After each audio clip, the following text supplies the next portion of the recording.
And now a subject intensely on the radar of many these days, managing risk. It's a challenge, even for those with years of experience, and fully understanding the process can be overwhelming, especially for beginners. Josh Buettner shows us one classroom helping train the next generation in the art of the hedge. Turning a profit through Mother Nature can be precarious, a fact of which America's farmers are acutely aware. Things like soil health and weather intersect with fluctuating input costs, trade disruptions, and an array of other variables, creating perpetual uncertainty. So as agricultural products move from the field to end users, financially offsetting such potential losses, or hedging, has become essential. And the University of Idaho's Agricultural Commodity Risk Management Program is giving the next generation of traders, managers, and merchandisers a leg up securing operational viability while learning to maximize profits.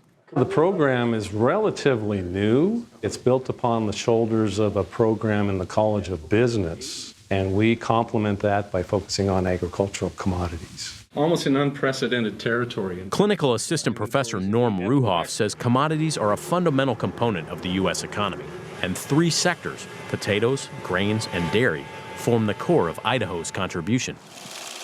And by harnessing basis, the difference between the cash price of a commodity and its Board of Trade futures price, farmers can lock in prices and join speculators making money as markets rise and fall. What if we see an opportunity where basis weakens seasonally?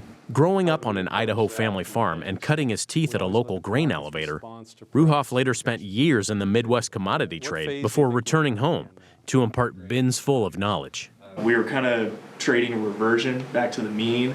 Ruhoff's students get their feet wet with supply and demand analysis, form risk management strategies, and dive into real-world experience. We'd like to sell that 5,000 bushels cash grain at $5.68 to you. Students in our case have a chance to actually trade the actual commodity and take on the futures position to hedge that. So from an agribusiness perspective, it's about margin management, sustainability of the family farm. So what we try to do is teach them the concept of, if you own a bushel of wheat, what kind of risk do you encounter in the marketplace? So once they buy that bushel of wheat, they can actually sell that back to the cash market, do nothing, be exposed to market risk, or hedge it. And that's essentially selling it on the futures market. But understanding puts and calls is a process, even for students who grew up around agriculture. I remember my very first day in this class, and I remember the first question I asked, raised my hand and said, "Norm, you're teaching us how to gamble. Why don't we just go play blackjack?" I was looking at candlesticks and the way that prices were moving and how you could go long and make money if the prices went up, or short, make money if the prices go down. Colt Stoll had zero knowledge of hedging practices before being immersed in Ruhoff's curriculum, just like Cole Likely, a fifth-generation cattle rancher from southern Idaho, now one of a handful of students who graduate having earned a Series 3 license with the National Futures Association, a self-regulatory organization designed to safeguard the U.S. derivatives industry. It was a really big eye-opener, and it just captured me from the beginning. And ever since learning about it in Norm's very introductory class, I've just put everything I can into it to try to understand the industry more, so you can go back and help those ranchers manage their risk and stay sustainable. After graduation, Likely begins work as a cattle broker in Nebraska, while classmate Justin Chapman starts his career trading grain in North Dakota. I'm tickled pink about, the commodity markets and all the different moving parts of being a merchandiser, and also being able to connect with farmers and, just kind of learning about their traditions. Chapman and Bailey Storms both came to the Commodity Risk Management Program without a farming background, but have found intense personal and professional value from their education.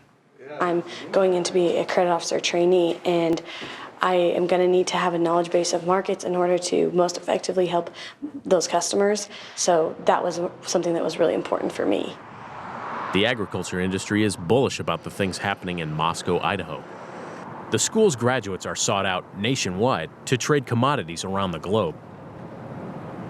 Earlier this year, the Idaho Wheat Commission, an industry advocate dedicated to education, research, and market development, announced a $2 million endowment to help the University of Idaho expand its program by establishing a chair of risk management. Boy, did I get a lesson. Commissioner Bill Flory, who graduated from the school decades before the risk management program came into being, runs a diverse operation in the northern part of the state. He's impressed by the caliber being cultivated at his alma mater today. Norm is just an outstanding prof. I mean, he's got the real world experience. He's really well grounded. He listens, he lets them run. You know, I mean, it's just, classroom is very dynamic, and that's very important. Yeah, appreciate it. I think you're definitely on the right track. That's what this program does, is interfaces very directly with industry and with producers, and provides great utility as far as an understanding of the complexities of markets and hedging and risk management. Similar approaches are scarce across America's academic landscape, and university staff beam with pride over what they've helped build. Really, I look back on my career, and this is an opportunity for me to really pay it forward. I'm a third-generation grain merchandiser, followed my father and grandfather into a small country operation. And beyond that, out of a family of 8 kids, 6 of us graduated from the university. So very proud to see what we're doing with our program and putting recognition out there for the University of Idaho. Managing risk, critical topic these days, especially with what's happening in politics and our relationship with China.